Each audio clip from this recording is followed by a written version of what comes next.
Hey, depends. Back with some more of this industry politics. We on this XXXTentacion documentary, the Look at Me documentary. We got this clip talking about Gazi Shami talks about signing X, I guess, to Empire. I really didn't give a fuck, to be honest. Yeah. Shit, that's one hell of a way to start it. I really didn't give a fuck. But that's mostly how these label niggas be thinking. But for those who don't know, that's what Gazi look like. Everybody like, yo, this Gazi from Empire. Who's Gazi from Empire? That's Gazi right there. That wasn't a concern to me. I just knew that the record was special, it was moving, and I just started chasing it. I guess they must have asked him how did he feel about the legal situation he was involved in before signing them. I guess the domestic violence case that was pending or open. This nigga must have answered like, I just didn't give a fuck. I just wanted the record. And like I said, that's a lot how a lot of these label motherfuckers be thinking and how they be moving. I don't give a fuck what your legal situation is. Can you make us millions of dollars? If you can make us millions of dollars, we gonna push the gas on that and see if we could prolong your stay, your freedom while we you feel me try to flip this dollar.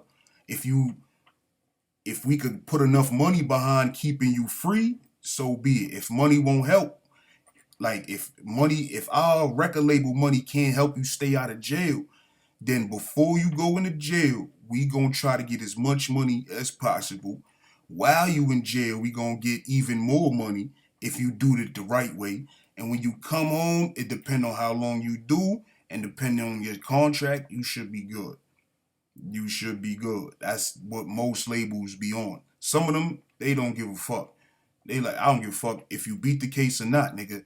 We gonna push this record. You sign this thing. I own this record. I give you a piece of something, and we push. We keep it pushing like that on to the next nigga. That's how a lot of these labels move too. I think my first contact with him was Bob called me on three-way with him in prison. And we talked for a couple minutes, and he told me he had a couple other deals that he was looking at, so on and so forth. And he called me back with Bob on the phone. He said, I'm gonna do your deal. And I said, I don't understand. Why would you do our deal versus the other deal? And mind you, the other deal was like a traditional multi-album deal, large advance. I think the advance was like 1.5 million. He told me my offer was like 100K for like two singles. He turned down 1.5 million for a two single deal worth 100,000. And I asked him, I said, why would you do my deal over the other deal? You're only like 18, bro. That's a lot of money. He said, because your deal makes me a partner and their deal makes me a slave. I really didn't give a fuck, to be honest. Nigga say he turned down the 1.5 because he felt like that was a slave deal.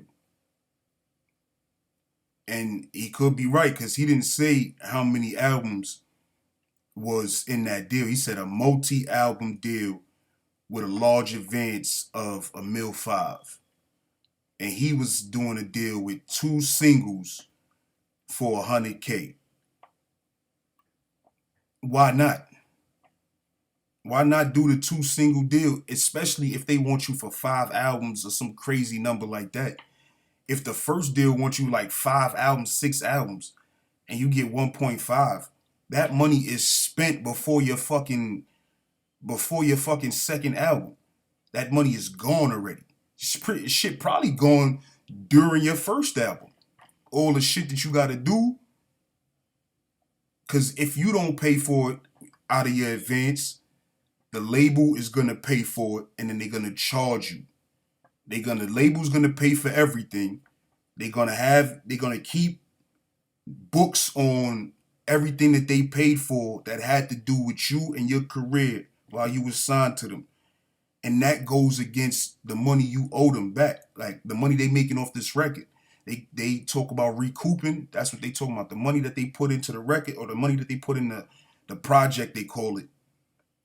If they don't make that money back and profit on top of that shit, they you not getting paid. Like whatever bread you think you getting, it's going into that. It's going into recouping. Oh, you still owe us this. You still owe us this. This 1.5, that was a loan, nigga. Like you owe us that. Like we give you that 1.5, we make it back off the project. That's what they saying. And if it's a 5 project deal, we give you that 1.5, we making it back off of 5 projects. That means you got to put out 5 of these hoes before we renegotiate. Sometimes if you got a good lawyer, they'll renegotiate like off your first project, depending on how good your first project do. Like they got projections and this, that, and the third. If you beat the projections, there's no way, usually there's no way that you can't go back to the table and renegotiate a deal. You a new artist, you get pinned to something like, oh, we didn't know the potential. You turn around and get a fucking Billboard, 2 Billboard singles in a album, a #1 album. You gotta be able to renegotiate that deal. Like nobody expected you to do that or out the gate. Your first project is a #1 album with 2 Billboard singles, like #1 singles. Like nobody expects that shit.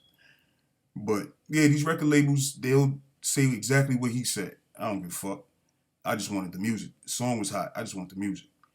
You're gonna leave that bitch right there though. Most hated opinions. I'm out this.